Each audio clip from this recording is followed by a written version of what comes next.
Olá a todos, sejam muito bem-vindos ao canal Agro com Arte. Meu nome é Fábio, eu vou apresentar para vocês algumas dicas para uma amostragem de solo, de forma que o resultado da análise seja o mais representativo possível da real fertilidade da área, da gleba que estamos trabalhando.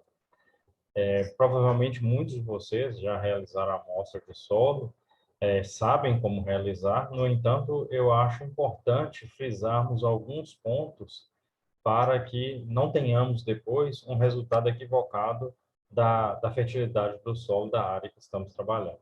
Bem, só diminuir aqui a janela para não atrapalhar aqui a apresentação. Tá, então, no meu ponto de vista, a amostragem é, como nós sabemos, é a primeira etapa e, para mim, ela é a mais importante de todas elas. Por quê? Porque se nós realizarmos uma amostragem mal feita, nós vamos ter um resultado que não vai ser condizente com a real realidade da área que estamos trabalhando. Consequentemente, vamos realizar recomendações de corretivos, calagem ou gessagem, recomendação de adubação, tanto de plantio quanto de cobertura, e isso aí pode seguir por alguns anos.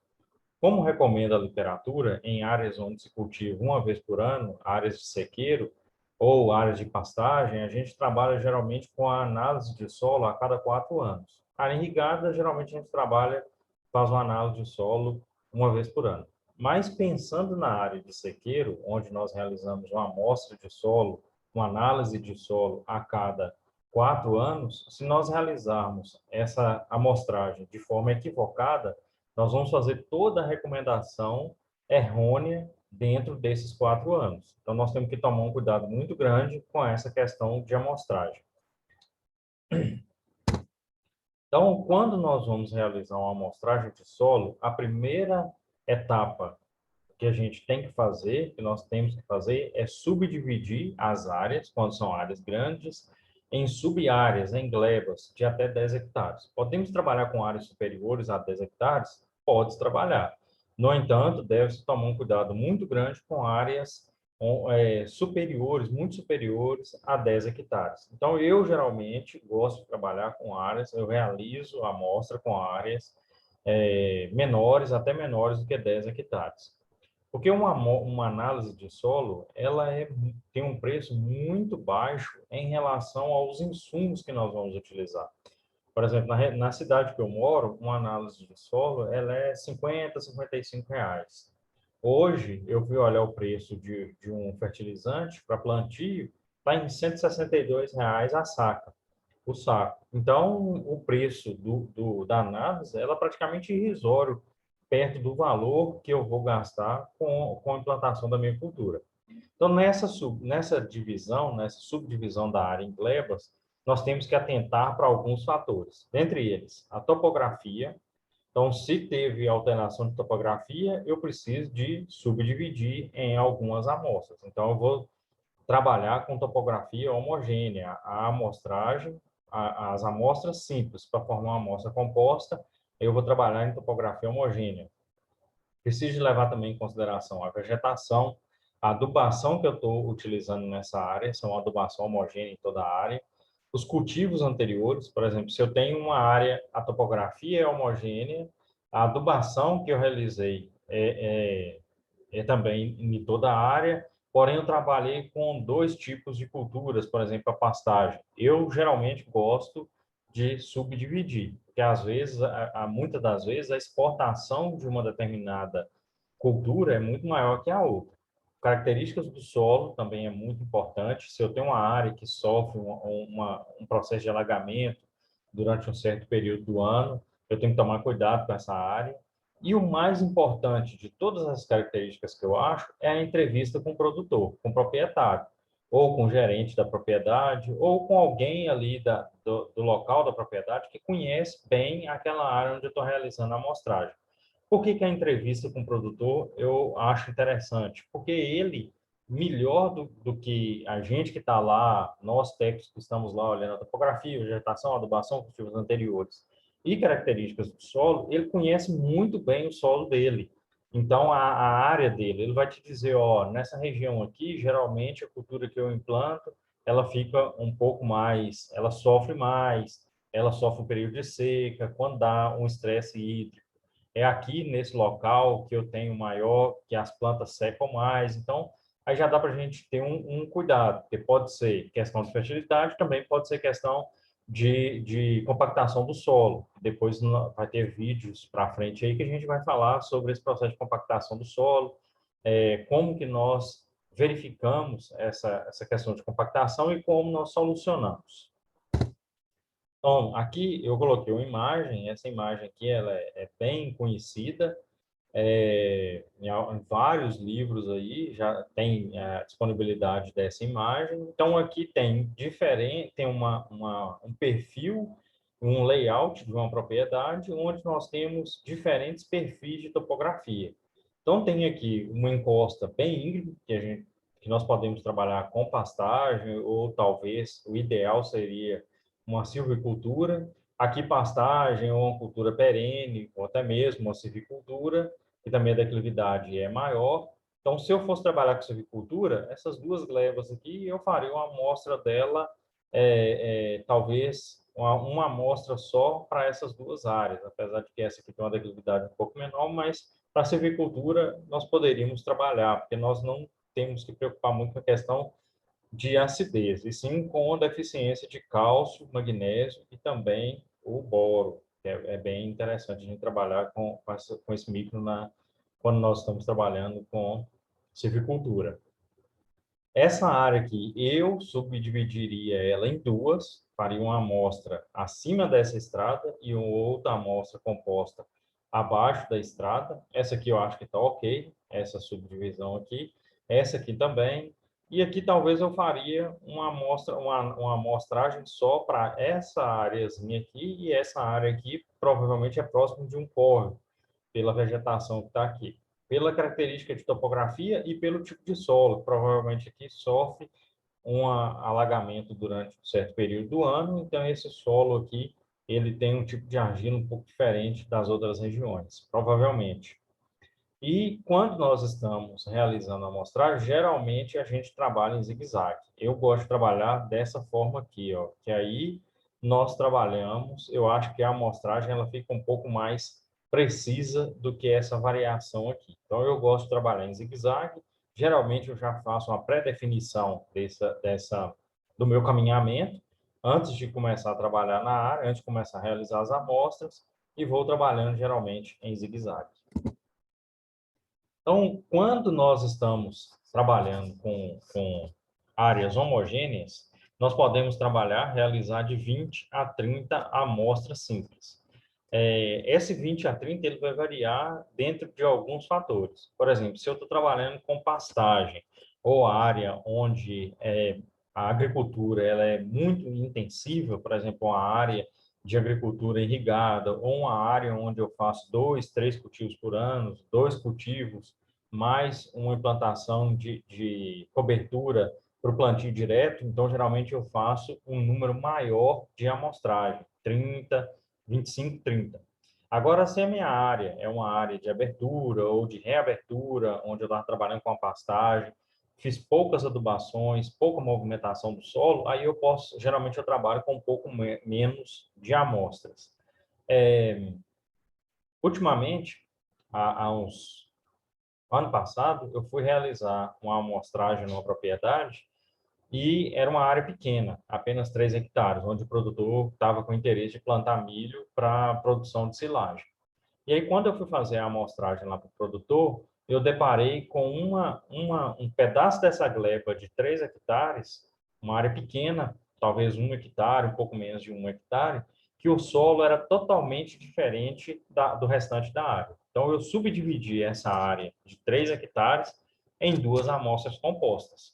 Depois, nos próximos vídeos, o próximo vídeo que eu vou postar vai ser, inclusive, o link desse vídeo está até abaixo na descrição desse vídeo, que é uma interpretação de análise de solo. E essa interpretação de análise de solo, uma dos resultados que eu vou trabalhar inclusive, uma dessas áreas.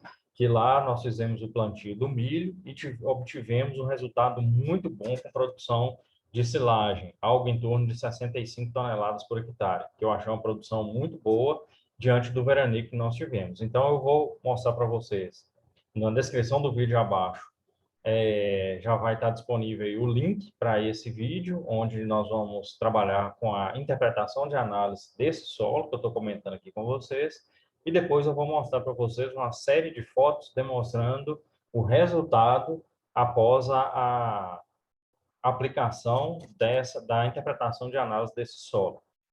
Então, nós vamos trabalhar, como eu já falei, em zigue-zague, a amostragem zigue-zague, e aí nós temos uma subdivisão quando nós estamos trabalhando com culturas perenes. Por exemplo, quando eu estou trabalhando com café, eu faço uma amostra composta na projeção da copa, que é onde nós realizamos as adubações, e se eu quero conhecer toda a área, eu faço uma outra amostra composta na entrelinha da cultura. Então, se eu vou fazer apenas uma análise para adubação para o ano seguinte, eu faço só na projeção da copa. Se eu quero conhecer toda a área, principalmente para ver questões de acidez na entrelinha, eu realizo uma amostragem na projeção da copa e uma outra na entrelinha. E aí eu tenho duas amostras compostas para realizar a análise dentro de uma gleba homogênea. Não podemos esquecer dessa questão de gleba homogênea. Um ponto muito importante que às vezes a gente desconsidera, que é o volume de cada amostra. Então, tá, se eu for trabalhar em zigue-zague, eu vou amostrar em zigue-zague, todos os meus pontos de amostragem eu tenho que coletar exatamente o mesmo volume de solo. Então, por isso que eu prefiro trabalhar com equipamentos fechados. Por exemplo, a sonda. A sonda é o equipamento que eu mais gosto de trabalhar, muito mais do que trado, a não ser que seja um dos trados, depois eu vou mostrar para vocês, que ele é completamente que é fechado, para a gente não ter perda de solo, para que a minha amostragem simples, a minha amostra simples, tenha o mesmo volume das demais amostras. Porque se eu chegar num ponto onde a minha fertilidade é maior, tirar um volume de solo muito maior em uma das amostras simples, eu posso influenciar o resultado da minha análise. Então, eu tenho que tomar um cuidado muito grande com esse volume de solo. E a profundidade para cada amostra simples. Geralmente, a gente trabalha de 0 a 20 centímetros para culturas anuais e de 0 a 20, 20 a 40, até 60 para culturas perenes. Eu tenho trabalhado, mesmo para culturas anuais, a amostragem de 0 a 20, de 20 a 40 e de 40 a 60, principalmente para eu recomendar a correção da deficiência de cálcio é, e deficiência de cálcio e toxidez de alumínio em profundidade. Então, eu tenho feito essas amostras com essas profundidades maiores. Então, nós temos aí vários equipamentos que nós podemos utilizar para a amostragem. Então, o trado holandês, que é aberto, eu tenho um receio para utilizá-lo. O trado de rosca, hoje em dia as pessoas estão utilizando muito a adaptação de rosca em furadeiras. Tomo um cuidado muito grande. O trado calador, ele já me dá uma eficiência boa, porque ele é praticamente fechado. A pá de corte, a gente tem que tomar um cuidado especial, tanto com a pá de corte quanto com a utilização de enxadões. E eu gosto muito de utilizar a sonda, como eu comentei com vocês. Então, tá aqui uma sonda, ela é um equipamento totalmente fechado, então não tem como eu variar o volume de solo que eu vou retirar em cada ponto, porque quando eu cravo ela no solo, e aí quando eu retiro a sonda, nem quando eu estou trabalhando em solo arenoso, eu tenho uma perda de solo por aqui, por esse orifício. A não ser que o solo seja muito arenoso e ele esteja muito seco. Aí eu posso até ocorrer essa perda de solo, mas geralmente é muito raro isso acontecer. Então, eu vou cravar ela aqui com a utilização de uma marreta ou de um outro equipamento qualquer, e aí depois eu vou tiro a sonda e já viro o volume coletado aqui na sonda em um balde, dependendo da profundidade onde eu estou retirando. Quando eu estou trabalhando com enxadão ou com a pá de corte, eu faço uma trincheira. Depois que eu já faço a trincheira com a profundidade que eu vou amostrar, eu tiro uma fatia de solo com aproximadamente 3 centímetros, entre 3 e 5, e aí eu descarto as duas laterais e coloco no meu recipiente apenas essa parte central. E aí eu vou colocar no meu recipiente, vai ser na profundidade 0 a 20, 20 a 40, 40 a 60. Apesar de que com a pá de corte e com o enxadão, amostrar profundidades acima de 20 centímetros é bem complicado, torna-se muito difícil, principalmente pela mistura de solo que vai ocorrer quando eu estou fazendo a amostragem. Então, profundidade padrão, geralmente, é de 0 a 20, como eu falei, mas eu tenho trabalhado de 0 a 20, 20 a 40. É normal eu trabalhar de 20 a 40, às vezes eu trabalho até 60, dependendo do tipo de solo que eu estou trabalhando. Para culturas de sistema radicular mais profundo, por exemplo, a cana, batata, geralmente aí é comum a gente já fazer a amostragem até 30 e 40 centímetros, até, talvez até um pouco mais. Então, quando eu vou fazer a amostragem, se eu vou tirar de 0 a 20, 20 a 40, de 40 a 60, eu faço essa coleta de 0 a 20, 20 a 40, 40 a 60, ela é feita no mesmo ponto. Então, por exemplo, eu estou utilizando a sonda, aí eu vou cravar a sonda até 20 centímetros, retirá-la do orifício, esse volume de solo coletado eu vou colocar num balde ou num recipiente, desde que seja limpo, para profundidade 0 a 20, vou no mesmo orifício, cravo de 20 a 40, retiro, coloco no recipiente e coloco ela novamente no mesmo orifício e vou tirar de 40 a 60 e assim sucessivamente. Então, a amostragem, as amostras simples, para todas as profundidades, ela é feita no mesmo local. Nós temos que tomar um cuidado muito grande com isso. E no ponto que eu vou coletar, o que eu preciso de fazer? Eu tenho que limpar, tirar resíduos de matéria orgânica que está no solo, não precisa de enxada, mesmo com o pé, é só arrastar aquele resíduo de matéria que está sobre o solo. Um cuidado que a gente tem que tomar para não amostrar próximo de formigueiro, próximo de fezes de animais, próximo de alguma erosão, mesmo que seja uma erosão com sulcos bem rasos, eu tenho que tomar um cuidado com isso, caminhos de pedestres, de animais, estrada. Então, eu procuro amostrar, é importante a gente procurar amostrar em pontos que sejam representativos daquela área. Se eu tenho uma área plana, então eu tenho que fugir desses problemas que geralmente a gente encontra nas áreas que a gente está amostrando. Então, um cuidado especial eu tenho que tomar com relação à época de amostragem. Se eu estou trabalhando com um sistema de plantio direto, aí a sistemática de amostragem foge totalmente do que eu estou falando aqui.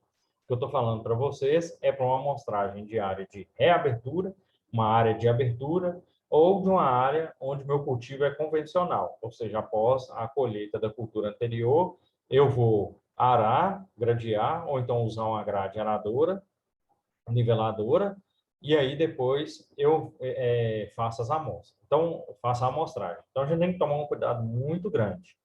Se a minha área ela é cultivo convencional, o ideal é que eu faça a amostragem depois do preparo de solo. Que aí faço o preparo de solo, vou lá e faço a amostragem. Agora, quando eu vou trabalhar numa área que é cultivo convencional e eu quero amostrar logo depois do plantio da cultura, eu tenho que amostrar nas entrelinhas da cultura. Porque se eu amostrar na linha aqui, eu vou influenciar totalmente o resultado da minha análise. Agora, quando eu estou trabalhando no sistema plantio direto, aí a minha amostragem já é totalmente diferente. Depois eu vou fazer um vídeo apenas falando sobre a amostragem plantio no plantio direto.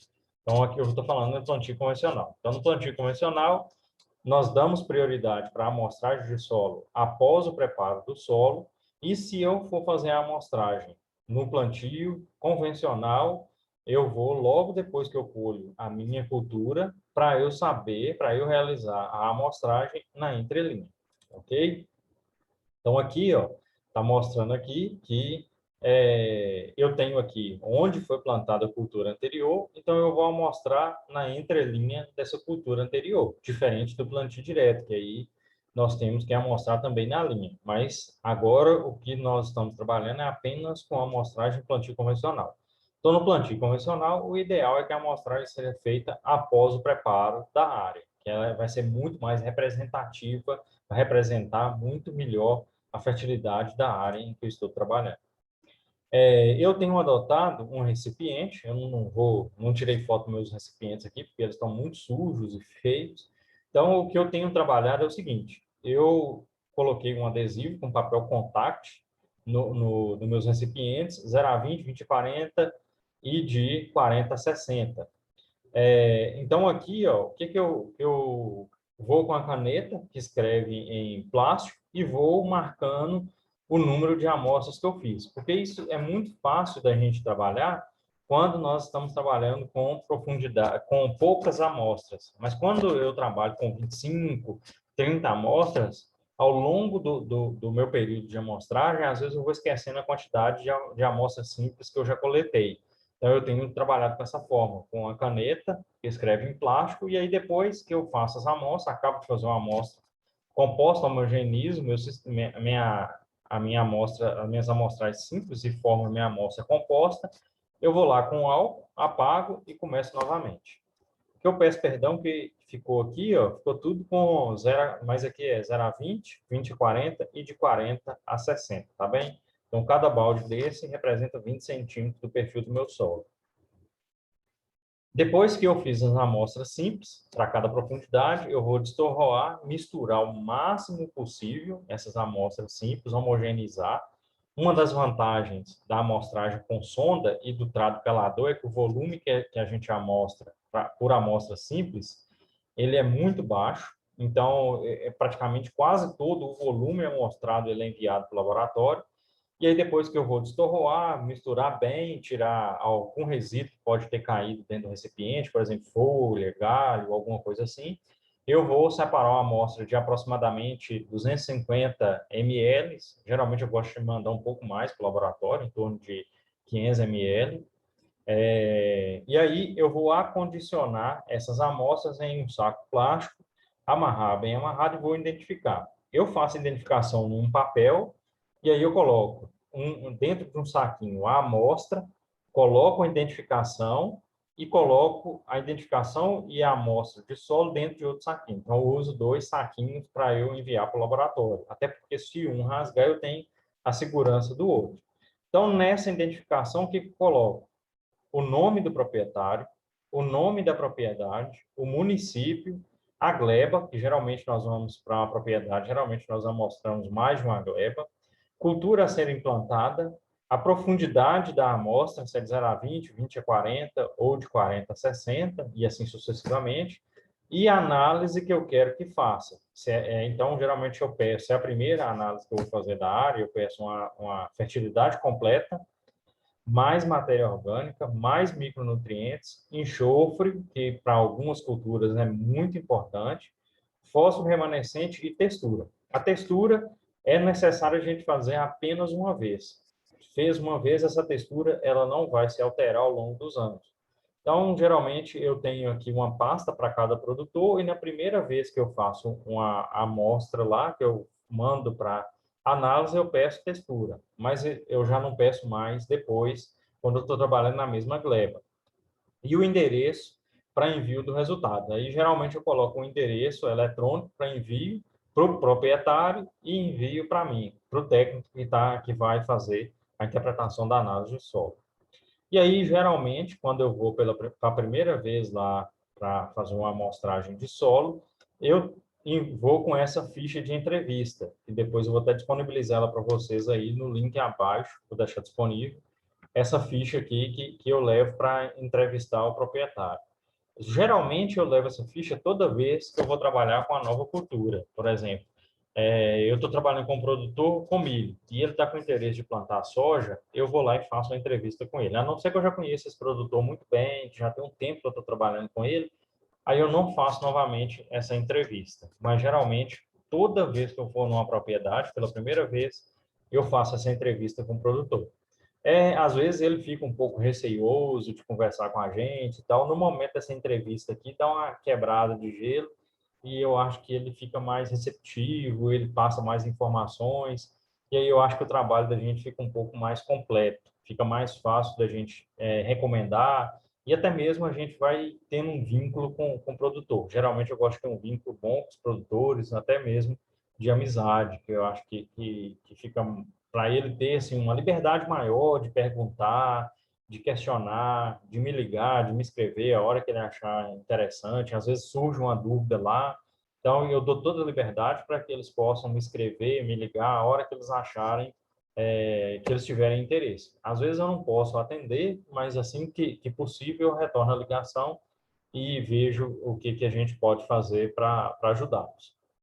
Então, aqui na minha ficha eu coloco o nome do proprietário, o telefone de contato, isso aqui é muito importante, apesar de que geralmente eu tenho o contato deles na agenda do meu celular, mas ninguém sabe o que pode acontecer, então geralmente eu tenho o telefone deles aqui, o endereço eletrônico, o nome da propriedade, o município dessa propriedade. Geralmente na sede eu pego um ponto de GPS, anoto aqui o número do ponto, já ponho as coordenadas desse ponto, que pode ser que aconteça, já aconteceu comigo algumas vezes, que o GPS, por algum motivo, não pegou o ponto, então lá no momento eu já anoto esse ponto. As glebas que eu vou trabalhar, às vezes eu vou trabalhar a gleba 1, 2, 3, ou gleba pastagem, gleba milho, e geralmente eu coloco aqui o nome da gleba. Se eu vou trabalhar com várias glebas, isso aqui eu não anoto, mas eu anoto aqui a gleba, anoto a cultura a ser implantada, a produtividade almejada pelo produtor, isso aqui é muito importante, porque às vezes eu faço uma recomendação de adubação aquém do que ele pretende produzir, ou então eu pego muito pesado na recomendação de adubação e ele está com pouco recurso para investir. Apesar de que eu sempre tento trabalhar com a produtividade mais alta possível, o produtor vê que vale a pena. E isso aí é bem tranquilo da gente demonstrar para ele que vale a pena a gente trabalhar com um nível mais alto de tecnológico, um nível tecnológico mais alto. Mas às vezes acontece do produtor não estar naquele momento ali com a confiança de trabalhar com nível tecnológico muito alto, então aí eu trabalho com a recomendação mais baixa. Então eu acho importante a gente, geralmente eu gosto muito de perguntar, ó, qual que é a produtividade almejada aqui, o que, que você pretende, até porque se o produtor falar assim, eu quero produzir silo, me plantar milho para produção de silagem, e eu pretendo produzir 30 toneladas por hectare. E aí a gente consegue fazer produzir 40, 50, então eu acho que o nível de satisfação dele vai ser muito grande, até porque a gente pode falar com ele, ó, quando eu vim aqui, você falou comigo que pretendia produzir aí 30 toneladas, nós conseguimos 50, olha o quanto foi lucrativo ou quanto você ganhou com esse nível tecnológico que nós implantamos aqui um pouco a mais. Então, geralmente aí eu tento convencer os produtores para a gente trabalhar no nível tecnológico mais alto possível, principalmente os produtores que eu tenho trabalhado, produtores de áreas pequenas, que mesmo a gente trabalhando com nível tecnológico muito alto, o custo da cultura, de implantação da cultura, ele não é tão alto pela área ser pequena. Foi realizada alguma calagem já nessa gleba, sim ou não? Quando foi realizado? Você tem mais ou menos a noção de dose que foi aplicada nessa época que foi feita essa calagem e tal? Foi realizada gessagem? Sim ou não? Quando foi realizado? Tem mais ou menos uma noção de dose que foi aplicada? Foi realizado uma fosfatagem corretiva com uso de fosfato natural, foi aplicado fosfato natural, foi realizado fosfatagem corretiva, sim, não, quando, a dose aplicada, cultura anterior, qual que é a produtividade dessa cultura anterior que estava aí, você já plantou milho, feijão, soja, qual que foi a produtividade que você obteve, adubação de plantio que você adotou nessa cultura anterior e adubação de cobertura, foi realizada adubação de cobertura, qual a dosagem, quais fertilizantes foram utilizados e algumas observações aqui eu coloco o local e a data, que eu acho importante às vezes eu gosto de voltar nessas fichas e ver a evolução que nós obtivemos ao longo dos anos com o produtor. Então aqui, por que que eu decidi passar essas dicas de amostragem para vocês? Eu recebi umas 3 amostras que eu achei que não estava muito condizente com a realidade da área que a gente estava trabalhando. Então, eu já conheci as áreas, falei com o produtor para a gente fazer uma nova amostragem de solo para enviar para análise. E aí, quando eu recebi a análise, eu tive uma certa surpresa. Então, essa área aqui, ó, foi uma amostragem que o produtor realizou. Eu conversei com ele se eu poderia, eu iria fazer essa apresentação, se eu poderia disponibilizar a análise dele aqui. Ele falou que poderia, mas também eu tirei o nome dele, ninguém nunca vai saber, a não ser ele, se ele vier ver esse vídeo, que essa análise aqui é dele, até porque eu comentei com ele que iria fazer isso. Então, aqui, ó, vamos lá. Aqui está a foto que ele me enviou, ficou um pouco apagada do resultado da análise, então eu reescrevi ela aqui na lateral para vocês. Então, ó, pH 5,7, beleza. Fósforo 12,16. Aqui o fósforo já está no nível adequado. Fósforo remanescente 30,79. Potássio 111, cálcio 1,56, abaixo, magnésio também. Alumínio 0,08, hidrogênio mais alumínio 2,37. É esperado até por causa do pH. Soma de base 2,46, CTC 2,57, saturação por alumínio 3, CTC APH 7, 4,48, bem baixo. Saturação de base 50,9, bem baixo não, perdão, baixo. Aqui uma CTC consideravelmente baixa. Saturação de base 50,96, areia 41,5, silt 6 e argila 42. Então, é um solo de textura média, né? Então, aqui, depois, eu fui lá e fiz a coleta da amostra e enviei para um outro laboratório.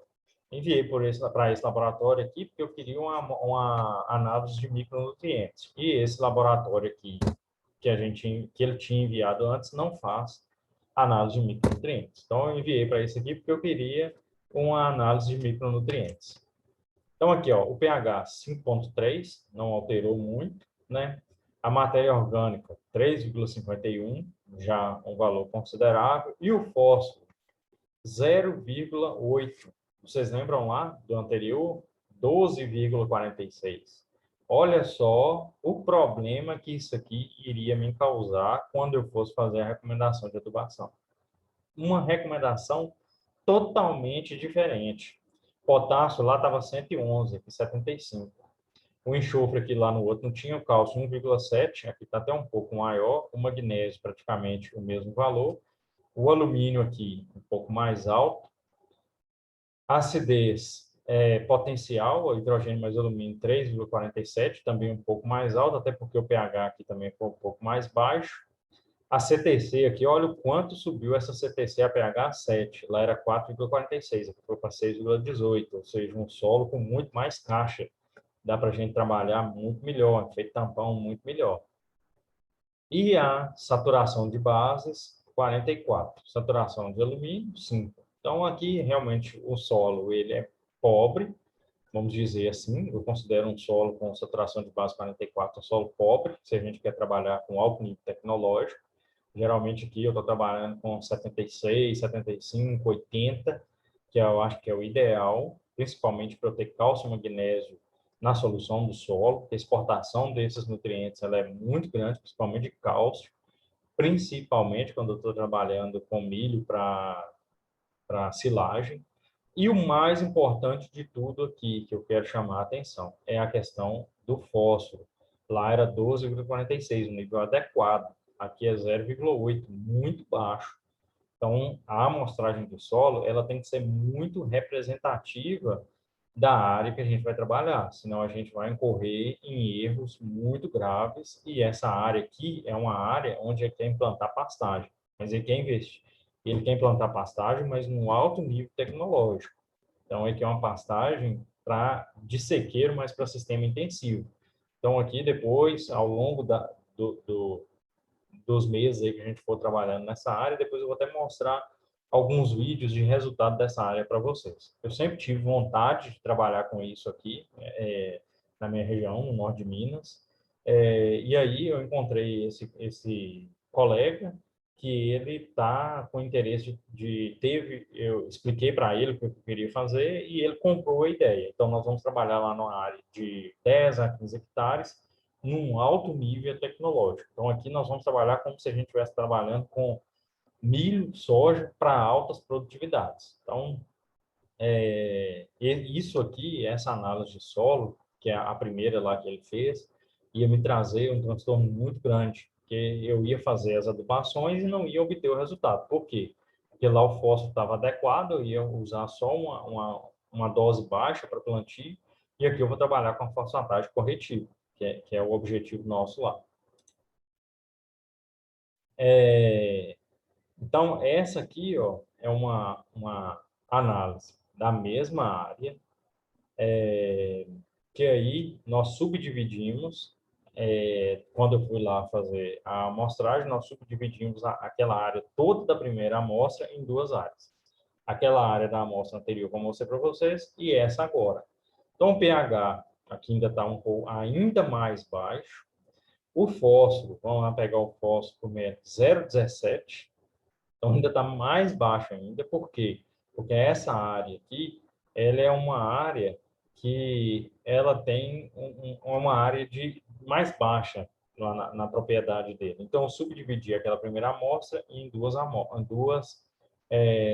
análises, que é aquela anterior que eu mostrei para vocês e essa aqui agora. Mas o que eu quero chamar a atenção é para o fósforo, que lá era 12,46, na outra foi 0,8, aqui é 0,17. Essa área aqui ela ainda é mais pobre ainda. Óleo cálcio 0,9, magnésio 0,27. Então, está vendo a importância da gente realizar as subdivisões dessas amostras? Então, aqui, o que nós gastamos a mais com essas análises? Talvez uns R$ 150 a mais. Mas e o quanto eu vou ganhar mais de produtividade? Porque se eu realizasse a recomendação de adubação em cima apenas desse resultado aqui, ó, da análise, eu não iria obter nessa segunda gleba aqui a mesma produtividade da primeira. Então, aqui eu acho que a gente vai conseguir trabalhar com a pastagem, ela vai ficar muito bem homogênea mesmo. Então, muito obrigado a todos. Eu quero agradecer pela paciência. E quem gostou aí das dicas, dá um like aí no canal. Quem ainda não está se inscrito, inscrevam, por favor, que eu vou tentar trabalhar de forma mais prática possível, trazendo as ideias e os problemas que a gente tem enfrentado no campo para, às vezes, o mesmo problema que eu estou passando, vocês também estão passando. Então, acho que aqui a gente pode ter uma troca de ideia bem interessante. Alguma dúvida, alguma sugestão, podem postar aí na, na discussão do vídeo, que eu estou à disposição, ok? Muito obrigado a todos e até o próximo vídeo.